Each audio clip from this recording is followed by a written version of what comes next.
ബാർക്കോഴ കേസിൽ മന്ത്രി കെ ബാബുവിനെതിരെ കൂടുതൽ മൊഴികൾ പുറത്തുവന്നു. ബാർ അസോസിയേഷൻ ജില്ലാ സെക്രട്ടറിമാരായ 6 ബാറുടമകളാണ് ബാബുവിനെതിരെ മൊഴി നൽകിയിരിക്കുന്നത്. ബാർ ലൈസൻസ് ഫീസ് കൂട്ടാതിരിക്കാൻ പണപ്പിരിവ് നടത്തിയെന്ന് ഇവരുടെ മൊഴിയിൽ പറയുന്നു. മൊഴിയുടെ പകർപ്പ് പീപ്പിൾ TV പുറത്തുവിട്ടു. ബാർ ലൈസൻസ് ഫീസ് കൂട്ടാതിരിക്കാൻ മന്ത്രി കെ ബാബുവിന് 10 കോടി രൂപ കോഴ നൽകിയെന്ന ബിജു രമേശിന്റെ ആരോപണത്തെ സാധൂകരിക്കുന്ന തരത്തിൽ 6 ബാറുടമകൾ വിജിലൻസിന് മൊഴി നൽകിയിരുന്നു. ബാറുടമകളുടെ അസോസിയേഷനായ KBHAയുടെ 6 ജില്ലകളിലെ സെക്രട്ടറിമാരാണ് മൊഴി നൽകിയിരുന്നത്. ലൈസൻസ് നിരക്ക് 30 ലക്ഷമായി കൂട്ടുന്നത് ഒഴിവാക്കാൻ പണപ്പിരിവ് നടത്തിയെന്നാണ് ഇവരുടെ മൊഴി. മൊഴിയുടെ പകർപ്പുകൾ പീപ്പിൾ TV പുറത്തുവിട്ടു. ഇടുക്കി ജില്ലാ സെക്രട്ടറിയും തൊടുപുഴയിലെ ബാറുടമയുമായ ദീപുവിന്റെ മൊഴി ശ്രദ്ധിക്കുക. 2013 ജനുവരിയിൽ KBHAയുടെ ജില്ലാ ഭാരവാഹികളുടെ യോഗം കൊച്ചിയിലെ ഓഫീസിൽ ചേർന്നു.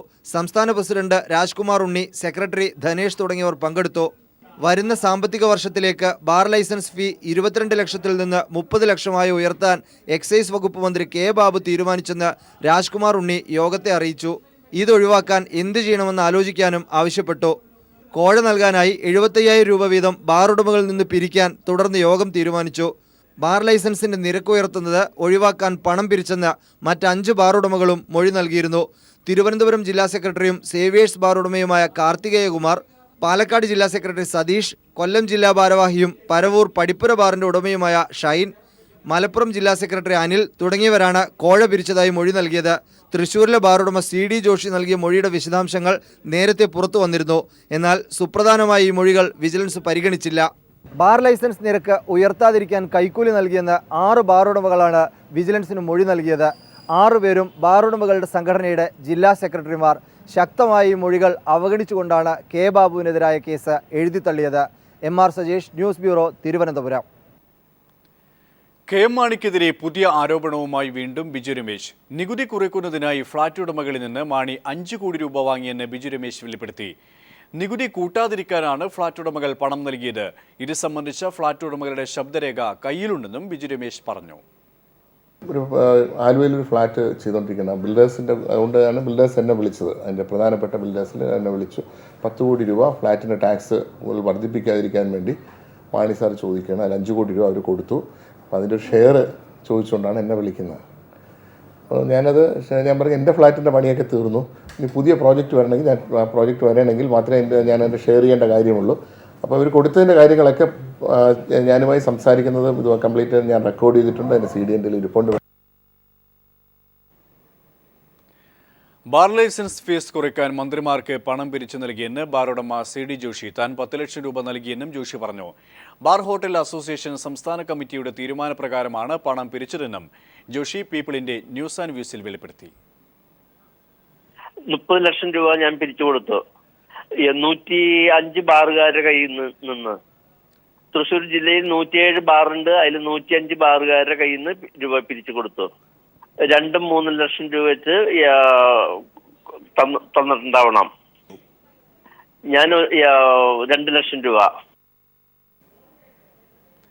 കേരള കോൺഗ്രസ് എമ്മുമായി രാഷ്ട്രീയ സഖ്യത്തിന് തയ്യാറാണെന്ന് BJP. ഒരു വ്യക്തി അഴിമതി നടത്തിയതുകൊണ്ട് പാർട്ടിയുമായി സഹകരിക്കുന്നതിൽ തെറ്റില്ലെന്ന് BJP സംസ്ഥാന പ്രസിഡന്റ് V മുരളീധരൻ അഭിപ്രായപ്പെട്ടു. അതേസമയം BJPക്കാർ അഴിമതിക്കാരെ ചുമക്കുന്നവരായി മാറിയെന്ന് പ്രതിപക്ഷ നേതാവ് VS അച്യുതാനന്ദൻ പറഞ്ഞു. മാണിയെ സഖ്യത്തിനായി ക്ഷണിച്ചത് BJPയുടെ ഇരട്ടമുഖത്തിന്റെ തെളിവാണെന്ന് CPM സംസ്ഥാന സെക്രട്ടറി കോടിയേരി ബാലകൃഷ്ണനും പ്രതികരിച്ചു. നിയമസഭയിൽ സാന്നിധ്യമുറപ്പിക്കാൻ BJP നടത്തുന്ന രാഷ്ട്രീയ നീക്കങ്ങളുടെ ഭാഗമായാണ് ബാർ അഴിമതിയിൽ രാജിവെക്കേണ്ടി വന്ന KM മാണിയുമായി സഖ്യത്തിന് തയ്യാറാണെന്ന് BJP സംസ്ഥാന അധ്യക്ഷൻ V മുരളീധരൻ നിലപാട് വ്യക്തമാക്കിയത്. വെള്ളാപ്പള്ളി നടേശനുമായി ചേർന്നുള്ള SNDP BJP കൂട്ടുകെട്ട് വിവാദങ്ങൾ ഉയർത്തി നിൽക്കെയാണ് BJP മാണിയുമായി സഖ്യത്തിന് തയ്യാറാണെന്ന് വെളിപ്പെടുത്തുന്നത്. ഒരു വ്യക്തി അഴിമതി നടത്തിയതുകൊണ്ട് പാർട്ടിയുമായി സഹകരിക്കുന്നതിൽ തെറ്റില്ലെന്നും V മുരളീധരൻ പറഞ്ഞു. പ്രത്യേകിച്ചും തെക്കൻ കേരളത്തിൽ മാണിയുമായി സഖ്യത്തിന് തയ്യാറാണെന്നാണ് V മുരളീധരന്റെ നിലപാട്. ഞങ്ങൾ പറഞ്ഞിരിക്കുന്നത് CPM കോൺഗ്രസ് ലീഗ് ഒടിച്ചുള്ളവരുമായിട്ട് സഹകരിക്കാം. ഇത് മൂന്നും അല്ലാത്ത ആൾക്കാരിൽ ആരൊക്കെ പെടും? ആ പെടുന്ന ആൾക്കാരുമായിട്ട് പ്രാദേശികമായിട്ട് ജില്ലാ ഘടകങ്ങൾ ചർച്ച ചെയ്യും. ഉചിതമായ തീരുമാനം ജില്ലാ ഘടകം എടുക്കും. അഴിമതിക്കാരനെതിരായിട്ടാണ് സമരം, പാർട്ടിക്കെതിരായിട്ടല്ല. പ്രാദേശികമായിട്ട് സഹകരിക്കുന്നതുകൊണ്ട് മാണിക്കെതിരായിട്ടുള്ള പോരാട്ടം അവസാനിപ്പിക്കേണ്ടി വരും എന്നുള്ള ഒരു തെറ്റിദ്ധാരണയും വേണം. അതേസമയം മാണിയെ സഖ്യത്തിനായി ക്ഷണിച്ച BJPയുടേത് ഇരട്ടമുഖമാണെന്ന് കോടിയേരി ബാലകൃഷ്ണൻ പ്രതികരിച്ചു. മാണിയെ JSD സമിതി ചെയർമാനാക്കിയത് രഹസ്യധാരണ അനുസരിച്ചാണെന്നും കോടിയേരി പറഞ്ഞു. അരുൺ ജെയ്റ്റ്ലി കേന്ദ്ര ധനകാര്യമന്ത്രി കേരളത്തിൽ വന്ന് കെ എം മാണിയുടെ ഒരു പുസ്തകം തന്നെ പ്രസിദ്ധീകരിക്കുന്ന നിലപാട് സ്വീകരിച്ചത് കേന്ദ്രതലത്തിൽ BJP നേതൃത്വവും മാണിയും തമ്മിലുണ്ടായിരുന്ന അന്നത്തെ രഹസ്യധാരണയുടെ ഭാഗമായിട്ടാണ് അത്തരത്തിൽ അഖിലേന്ത്യാ തലത്തിലുള്ള ഒരു കമ്മിറ്റിയുടെ ചെയർമാൻ സ്ഥാനത്ത് നിന്ന് കേസിൽ പ്രതിയായിട്ട് മാറ്റാതിരുന്ന BJPയുടെ സമീപനം. അതിൻ്റെ ഒരു തുടർച്ചയാണ് ഇപ്പോൾ വി മുരളീധരൻ നടത്തിയിട്ടുള്ള ഈ പ്രസ്താവന. മാണിയെ കൂടി പാർട്ടിയിലേക്ക് ക്ഷണിച്ചതോടെ BJPക്കാർ അഴിമതിയെ ചുമക്കുന്നവരായി മാറിയെന്ന് പ്രതിപക്ഷ നേതാവ് VS അച്യുതാനന്ദനും പ്രതികരിച്ചു. അപ്പോൾ മുരളീധരനും BJPയും എല്ലാം അഴിമതിക്കാരെ പേറുന്നവരായിട്ട് വരികയാണ്. അത് നല്ലതാണോ ഇല്ലയോ എന്നുള്ളത് അവരാണ് ചിന്തിക്കേണ്ടത്. നല്ലതല്ല. News desk. തോട്ടം തൊഴിലാളികളുടെ കൂലി വർധന നടപ്പിലാക്കാൻ PLC യോഗത്തിൽ തീരുമാനം. കൂട്ടിയ കൂലി ഈ മാസം മുതൽ നൽകുമെന്ന് മന്ത്രി ഷിബു ബേബി ജോൺ പറഞ്ഞു. ബോണസ് അടക്കം തൊഴിലാളികൾ ഉന്നയിച്ച മറ്റാവശ്യങ്ങൾ പിന്നീട് പരിഗണിക്കുമെന്നും മന്ത്രി വ്യക്തമാക്കി. മുഖ്യമന്ത്രിയുടെ അധ്യക്ഷതയിൽ ചേർന്ന PLC യോഗത്തിലെ കൂലി വർധന സംബന്ധിച്ച തീരുമാനം നടപ്പാക്കില്ലെന്ന തോട്ടമുടമകളുടെ പ്രഖ്യാപനത്തെ തുടർന്നായിരുന്നു മന്ത്രി ഷിബു ബേബി ജോൺ വീണ്ടും പ്ലാന്റേഷൻ ലേബർ കമ്മിറ്റി യോഗം വിളിച്ചത്. മുഖ്യമന്ത്രിയുടെ അധ്യക്ഷതയിൽ ചേർന്ന യോഗത്തിലെ കൂലി വർധന ആദ്യം നടപ്പാക്കട്ടെയെന്നും ബോണസ് അടക്കമുള്ള മറ്റാവശ്യങ്ങൾ പിന്നീട് ചർച്ച ചെയ്യാനും യോഗത്തിൽ ധാരണയായി. ഇക്കാര്യത്തിൽ ആദ്യം തോട്ടമുടമകൾ വഴങ്ങിയില്ലെങ്കിലും പിന്നീട് സർക്കാർ നിലപാടിനോട് യോജിക്കുകയായിരുന്നുവെന്ന് മന്ത്രി ഷിബു ബേബി ജോൺ വ്യക്തമാക്കി. മുൻകാല പ്രാബല്യം ഉണ്ടായിരിക്കും. ആ വിഷയങ്ങളൊക്കെ പിന്നീട് ചർച്ച ചെയ്യുന്നുള്ളൂ. ആദ്യം ഗവൺമെന്റിന്റെ മുമ്പിൽ എടുത്ത തീരുമാനം നടപ്പിലാക്കുക എന്നുള്ള ഒറ്റ കാര്യമാണെന്ന് ഡിസ്കസ് ചെയ്തത്. പൂർണ്ണമായി അംഗീകരിച്ചു. അത് അംഗീകരിച്ച് നടപ്പിലാക്കി വന്നാൽ മാത്രമേ ബാക്കി കാര്യങ്ങൾ, ഇൻഡസ്ട്രിയിൽ പ്രശ്നമുണ്ട്, അവർക്ക് പല പ്രതിസന്ധി നേരിടുന്നുണ്ട്, ഇതിന് വിലയില്ല, ഇതെല്ലാം ഗവൺമെന്റിന് അറിയാം. പക്ഷേ ഗവൺമെന്റിന്റെ തീരുമാനം നടപ്പിലാക്കിയതിന് ശേഷം മാത്രമേ ബാക്കി കാര്യങ്ങൾ ചർച്ച ചെയ്യുന്നുള്ളൂ. നവംബർ മാസം മുതൽ മിനിമം കൂലി വർധന നടപ്പാക്കണം.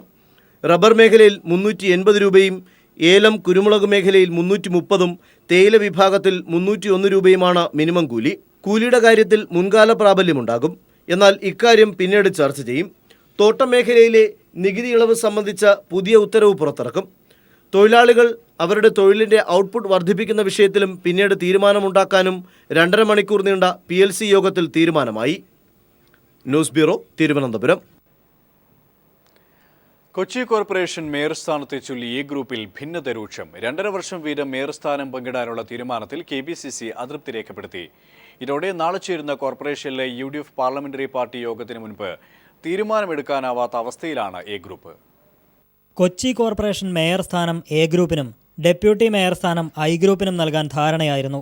എന്നാൽ എ ഗ്രൂപ്പിനകത്തു നിന്നും അവകാശവാദങ്ങളുമായി കൂടുതൽ പേർ രംഗത്തെത്തിയതോടെ മേയർ സ്ഥാനം 2.5 വർഷം വീതം പങ്കിടാൻ എ ഗ്രൂപ്പിൽ ധാരണയാവുകയായിരുന്നു. ആദ്യ 2.5 വർഷം ഷൈനി മാത്യുവിനും തുടർന്ന് സൗമിനി ജെയിനെയും മേയറാക്കാൻ കഴിഞ്ഞ ദിവസം ചേർന്ന എ ഗ്രൂപ്പ് യോഗത്തിൽ തീരുമാനിച്ചിരുന്നു. എന്നാൽ ഇക്കാര്യത്തിലാണ് KPCCയുടെ ഇടപെടലുണ്ടായിരിക്കുന്നത്. തീരുമാനം KPCCയുടെ മാർഗനിർദ്ദേശങ്ങൾക്ക് വിരുദ്ധമാണ്.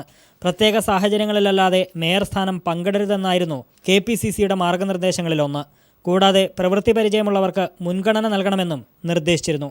എന്നാൽ ഈ 2 മാനദണ്ഡങ്ങളും ലംഘിച്ചതാണ് KPCCയുടെ അതൃപ്തിക്ക് കാരണമായത്. ചൊവ്വാഴ്ച ചേരുന്ന കോർപ്പറേഷനിലെ UDF പാർലമെന്ററി പാർട്ടി യോഗത്തിൽ ഉചിതമായ തീരുമാനമെടുക്കാനാണ് KPCCയുടെ നിർദ്ദേശം.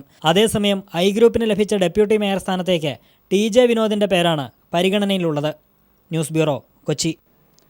41 ദിവസത്തെ മണ്ഡലകാല മഹോത്സവത്തിനായി ശബരിമല ക്ഷേത്രനട തുറന്നു. വൈകിട്ട് 5 മണിയോടെ തന്ത്രി കണ്ഠരര് മഹേഷ് മോഹനരും മേൽശാന്തി കൃഷ്ണദാസ് നമ്പൂതിരിയും ചേർന്നാണ് നട തുറന്നത്. തുടർന്ന് തന്ത്രിയും മേൽശാന്തിമാരും 18-ാം പടിക്ക് താഴെയെത്തി നിയുക്ത മേൽശാന്തിമാരെ കൈപിടിച്ചാനയിച്ച് ക്ഷേത്രനടയിൽ കൊണ്ടുവന്നു. സന്ധ്യയോടെ പുതിയ മേൽശാന്തിമാരുടെ അവരോധ ചടങ്ങുകൾ സന്നിധാനത്ത് നടന്നു. 1 വർഷക്കാലത്തെ സേവനം പൂർത്തിയാക്കി ശബരിമല മേൽശാന്തിയും മാളികപ്പുറം മേൽശാന്തിയും ഇന്ന് പടിയിറങ്ങും. അധികാരമേറ്റ പുതിയ മേൽശാന്തിമാരായിരിക്കും നാളത്തെ വൃശ്ചിക പുലരിയിലെ നട തുറക്കുക.